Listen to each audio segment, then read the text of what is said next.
प्रिय छात्रों, हमने आपको प्रतिलोम त्रिकोणमिति फलन पूरा चैप्टर समाप्त किया है। आज हम नया चैप्टर आव्यूह यानी मैट्रिक्स प्रारंभ करने जा रहे हैं। उसमें सभी भैयाओं का स्वागत है।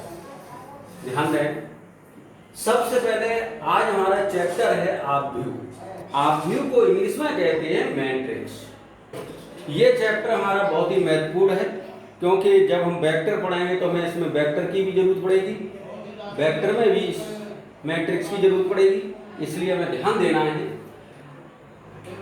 आव्यूह को इंग्लिश में कहते हैं मैट्रिक्स। आव्यूह की परिभाषा, मैट्रिक्स की डेफिनेशन क्या है, जरा इसको समझें। सबसे पहले आव्यूह की परिभाषा देखें, वो क्या है। mn संख्याओं के एक निकाय को, mn संख्याओं के एक निकाय को जिसमें स्मॉल m पंक्ति हो और स्मॉल n स्तंभों को एक आयताकार सारणी के रूप में व्यवस्थित करने को m क्रॉस n क्रम का आव्यूह अथवा m क्रॉस n क्रम की कोटि अथवा m क्रॉस n आव्यूह कहते हैं। परिभाषा याद रहेगी थोड़ी, फिर समझे एक बार। स्मॉल mn संख्याओं के एक निकाय को जिसमें स्मॉल m पंक्ति हो और स्मॉल n स्तंभों को आयताकार सारणी के रूप में व्यवस्थित करने को m क्रॉस n क्रम का आव्यूह अथवा m क्रॉस n कोटि का आव्यूह अथवा m क्रॉस n आव्यूह, m क्रॉस n आव्यूह कहते हैं। ये रही इसकी डेफिनेशन, समझ में आया। अब देखिए हमारा a बराबर ये बड़ा कोष्टक इधर, ये यानी ये बड़ा कोष्टक लिखेंगे और इसके अंदर हम लिखेंगे। समझने की कोशिश करें। a बराबर a11 a12 a13 a1n a21 a22 a23 a2n am1 am2 am3 amn। हमने इसको देखो आयताकार श्रेणी के आयताकार सारणी के रूप में इसको व्यवस्थित किया। अब यहां पर समझे, आपको यहां पर फिर समझा एक बार।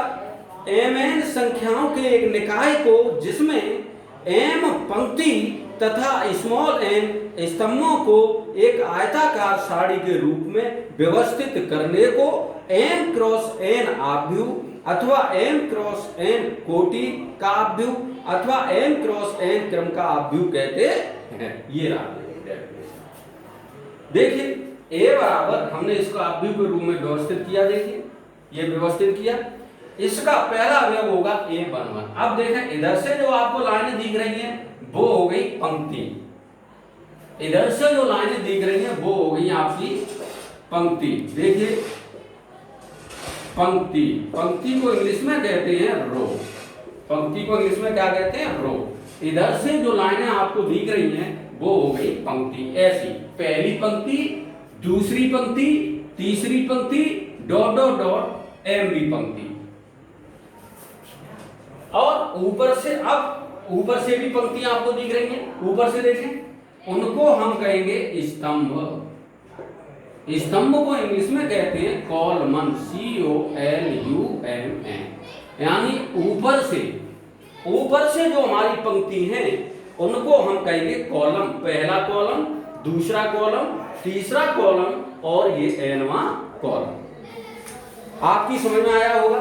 पंक्ति हमारी ऐसे करके होती हैं, स्तंभ हमारे ऊपर से नीचे की ओर होते हैं। पहली पंक्ति, दूसरी पंक्ति, dot dot dot dot MV पंक्ति। पहला स्तंभ, दूसरा स्तंभ, तीसरा स्तंभ, nवां स्तंभ। अब देखें यहां पर, आप यहां पर ऐसे करके लिखोगे। ए पहले लिखी जाएगी हमारी पंक्ति, फिर स्तंभ, यानी पंक्ति ए, पंक्ति कोमा स्तंभ। जो पहले नंबर पे अक्षर लिखा है वो इसकी पंक्ति है और दूसरे नंबर पे जो लिखा है वो इसका स्तंभ है। बढ़िया तरह समझे। देखिए ये जो अवयव है हमारा A11, A12, A13, A1N, ये सारे के सारे इसके अवयव कहलाएंगे। क्या कहलाएंगे? अब इसके अवयव अथवा इसके तत्व कहलाएंगे। यानी इस आदमी को क्या होंगे, ये इसके अंदर जो अर्थ लिखे हुए हैं, जो ये संख्याएं लिखी हुई हैं, वो इस आदमी के तत्व कहलाएंगे। क्या कहलाएंगे? तत्व। समझ में आया होगा? अब देखें, आप पंक्ति समझे, इधर से पंक्ति, ऊपर से देखोगे तो स्तंभ, ये पंक्ति। अब A11 का मतलब हो गया पहली पंक्ति, पहला स्तंभ। देखिए इधर से देखोगे तो पंक्ति का पहला अवयव है, ऊपर से देखो तो स्तंभ का भी पहला अवयव है। ये देखिए पहली पंक्ति का कौन से नंबर का स्तंभ है? दूसरा स्तंभ। देखिए दूसरे नंबर पे आ रहा है ये। अब यहाँ जाओ, पहली पंक्ति, एक पहले में चल रहे हो तो पहले नंबर पे 1 यानी पहले नंबर पे पंक्ति लिखी है। पहली पंक्ति, पहली पंक्ति, पहली पंक्ति, पहली, पहला स्तंभ, दूसरा स्तंभ। देखिए दूसरा स्तंभ है, देखिए तीसरा स्तंभ है, 3 लिखा है, ये n लिखा है, तो देखिए nवां स्तंभ है। आ गया समझ में? तो पंक्ति, इधर से हम जो देखेंगे वो पंक्ति, पंक्ति को इंग्लिश में कहती है रो, स्तंभ को इंग्लिश में कहती है कॉलम। यहाँ पर लिख रहे हैं 1 A12, इसका मतलब होता है पहले पंक्ति लिखी जाएगी और बाद में इसके स्तंभ लिखे जाएंगे। अब इसमें ये देखें, इसमें कितनी पंक्ति हैं? 1 2 डॉट m, इसमें m पंक्ति है और स्तंभ कितने हैं? देखिए 1, जो बाद में लिखे हैं वो स्तंभ है, पहला स्तंभ, दूसरा स्तंभ, तीसरा स्तंभ, nवां स्तंभ। तो स्तंभ हो गए n, पंक्ति हो गई m, यानी ये इसका क्रम क्या होगा? अतः यहां लिख दो m क्रॉस n क्रम का आव्यूह है, आव्यूह है। अतः ये देखिए इसमें पंक्ति कितनी है? m, पंक्ति गिनो 1 2 डॉट m। सबसे पहले पंक्ति लिखें, फिर क्रॉस का चिन्ह लगाएं, फिर 1 2 3 n, यानी बाद में हमारा यहाँ 1 लिखा हुआ है, यहाँ पे 2 लिखा हुआ है, यहाँ 3 लिखा हुआ है, यहाँ n लिखा हुआ है। अतः m क्रॉस n, यानी स्तंभ कितने हो गए हमारे? n, पंक्ति कितनी हो गई? m, अतः m क्रॉस n क्रम का आव्यूह है। अब हमारी समझ में आ गया। आप यहाँ इसमें कोई भी आव्यूह दिया हो तो उसमें देखिए पंक्ति कितनी है, इधर से गिन लो लाइनें, जो इधर से पंक्तियां हो 1 2 जो भी हो वो यहाँ लिख दो, फिर क्रॉस का चिन्ह लगाओ, फिर ऊपर से देखो पंक्ति कितनी है, 1 2 3 डॉट n, यानी n, तो यहाँ लिख दो अतः m क्रॉस n क्रम का आव्यूह अथवा m क्रॉस n कोटि का आव्यूह, अथवा m क्रॉस n आव्यूह होगा। समझ में आ गया?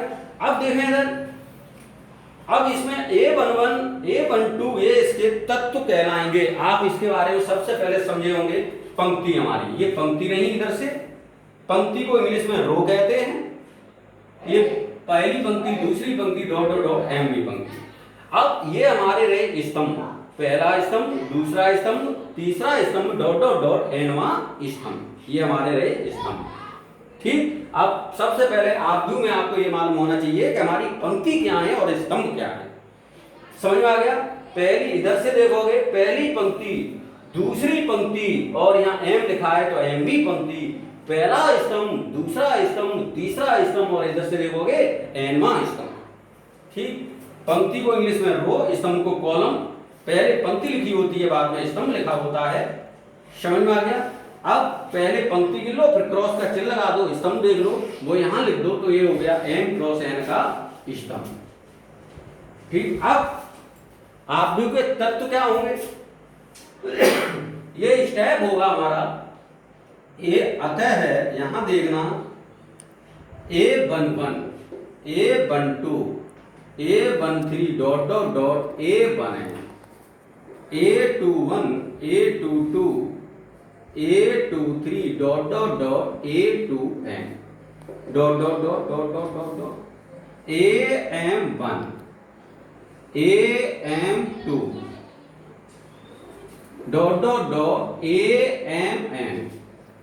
यह इसके तत्व होंगे। आव्यूह के अंदर जो संख्याएं लिखी हुई हैं वो उस आव्यूह के क्या कहलाएंगे?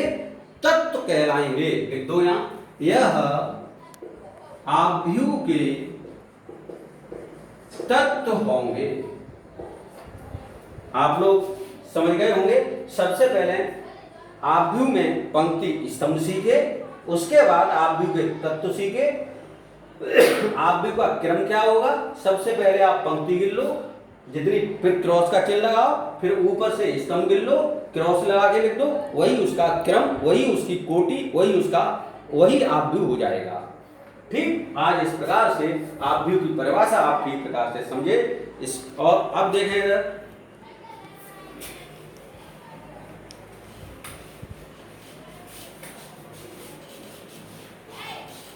आप ठीक से इसको यहां समझ लें और सारा में इसकी नोट्स में पूरा आपको लिखा हुआ परिभाषा वगैरह नोट्स में मैं डाल दूंगा व्हाट्सएप पर। आप सबसे पहले कीवर्ड समझें बढ़िया तरह। तो आव्यूह में पंक्ति स्तंभ सारे सब कुछ सीख गए। अब आए आव्यूह के प्रकार। आव्यूह के प्रकार, kinds of matrix, kinds of matrix.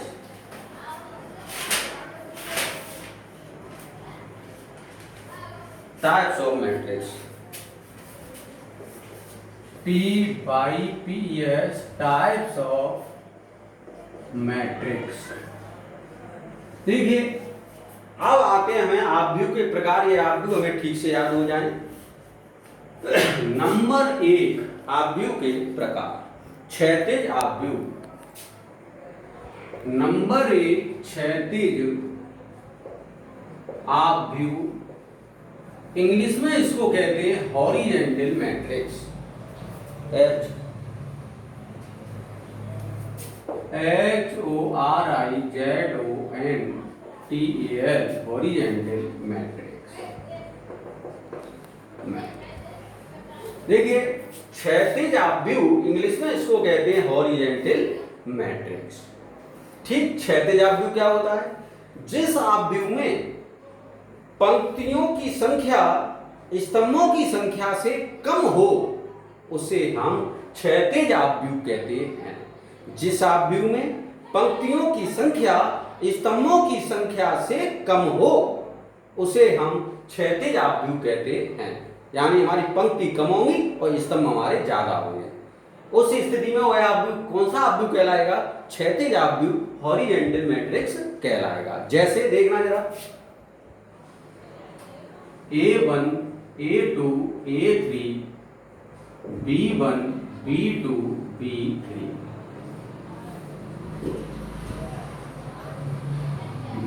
देखिए भैया, ये मैंने बताया था वह आव्यूह जिसमें पंक्तियों की संख्या स्तंभों की संख्या से कम हो उसे हम क्षैतिज आव्यूह कहते हैं। देखिए, इसमें पंक्ति कितनी है, इधर से देखो 1 2, पंक्ति कितनी होगी 2, स्तंभ कितनी है 1 2 3, स्तंभ कितने हो गए 3। तो स्तंभ ज्यादा है, पंक्ति हमारी कम है, तो पंक्तियों की संख्या स्तंभों की संख्या से कम हो उसे हम क्षैतिज आव्यूह कहते हैं। तो इसको कौन सा आव्यूह कहेंगे आप, क्षैतिज आव्यूह। देख लो, पंक्ति इसमें 2 है, स्तंभ इसमें 3 है, तो ये कौन सा आव्यूह हो गया, क्षैतिज आव्यूह हो गया। समझ में आ गया क्षैतिज आव्यूह। अब नंबर 2 आगे समझ में, वह आव्यूह जिसमें पंक्तियों की संख्या स्तंभों की संख्या से कम हो उसे हम क्षैतिज आव्यूह कहते हैं। अब पंक्ति कितनी है 2, स्तंभ कितने हैं 2 3, 1 2 3, इसका क्रम क्या होगा, ये किस क्रम का आव्यूह होगा, 2 क्रॉस 3 क्रम का आव्यूह होगा। यह 2 क्रॉस 3 क्रम का आव्यूह होगा। समझ में आ गया, 2 क्रॉस 3 क्रम का आव्यूह होगा। अब देखें दूसरा, ऊर्ध्वाधर आव्यूह। ऊर्ध्वाधर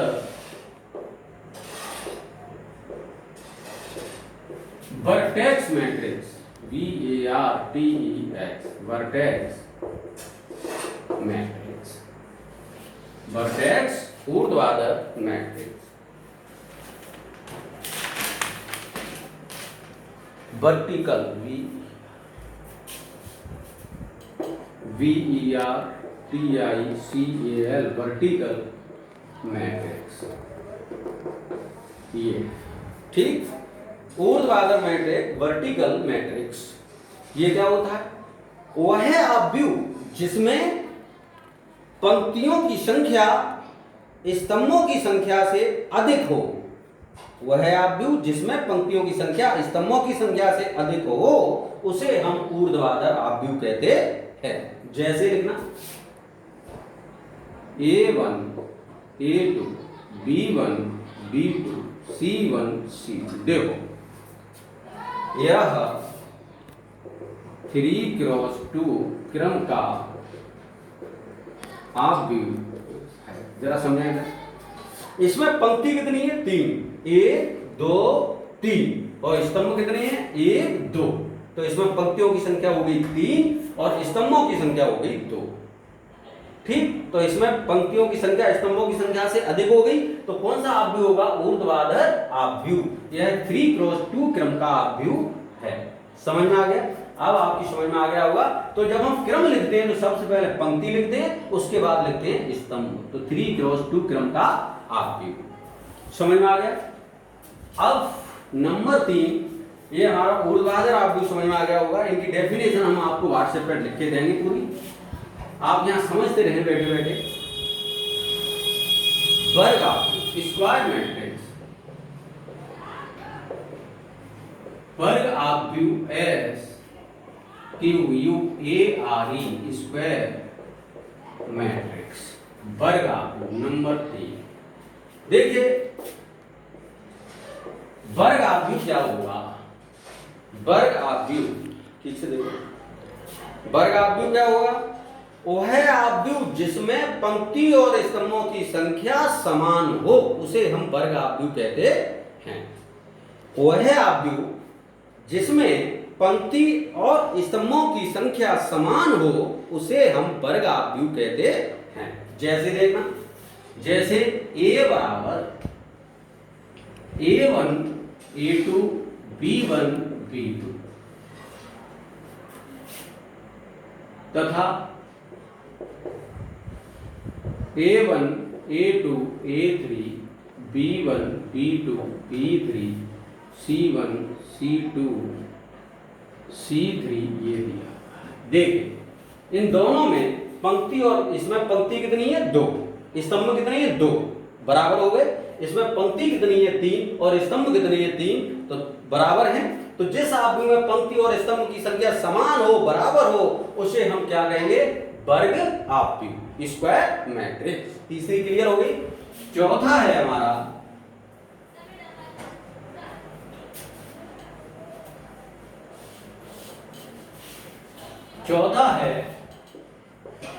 पंक्ति आव्यूह। पंक्ति आव्यूह या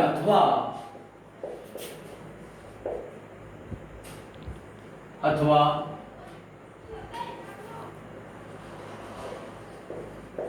पंक्ति सदिश।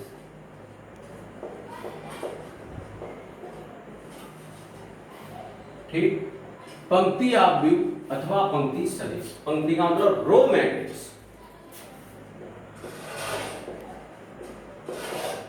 रो मैट्रिक्स अथवा रो स्केलर, रो मैट्रिक्स। देखो पंक्ति आव्यूह अथवा पंक्ति सदिश, वह आव्यूह जिसमें केवल एक पंक्ति हो, वह आव्यूह जिसमें केवल एक पंक्ति हो उसे हम पंक्ति आव्यूह कहते हैं। ठीक, लिख दो यहां A1 A2 A3। देखिए इसमें एक ही तो पंक्ति है, तो ये पंक्ति आव्यूह हो गया। A1 A2 A3, इसमें केवल एक पंक्ति है तो इसे हम क्या कहेंगे? पंक्ति आव्यूह। वह आव्यूह जिसमें केवल एक पंक्ति हो उसे हम पंक्ति आव्यूह कहते हैं। A1 A2 A3। ठीक, पांचवा लिख दो, यहां लिख दो। इसको कैसे लिखेंगे? यह 1, पंक्ति कितनी है? 1, स्तंभ कितने हैं? 3। ऊपर से देखो 1 2 3, और पंक्ति कितनी है? 3। 1/3 क्रम का आव्यूह है। इस प्रकार से आव्यूह का क्रम भी आपसे पेपर में पूछा जाता है। अब देखें इधर, पंक्ति के बाद स्तंभ आव्यूह, स्तंभ आव्यूह अथवा स्तंभ सदिश। स्तंभ सदिश column matrix COLUMN column MATRIX column matrix. ध्यान दें, स्तंभ आव्यूह अथवा स्तंभ सदिश। कॉलम मैट्रिक्स, कॉलम मैट्रिक्स क्या हो? वो है आव्यूह जिसमें केवल एक कॉलम हो, यानी एक स्तंभ हो, उसे हम स्तंभ आव्यूह कहते हैं। वो है आव्यूह जिसमें केवल एक स्तंभ हो, वह आव्यूह जिसमें केवल एक स्तंभ हो, उसे हम स्तंभ आव्यूह कहते हैं। देखो A1 A2 A3 दो गया। ठीक, इसमें देखिए स्तंभ कितने हैं? एक, और पंक्ति कितनी है? इधर से लाने गिनो, 1 2 3। तो इसकी यह 3x1 क्रम का आप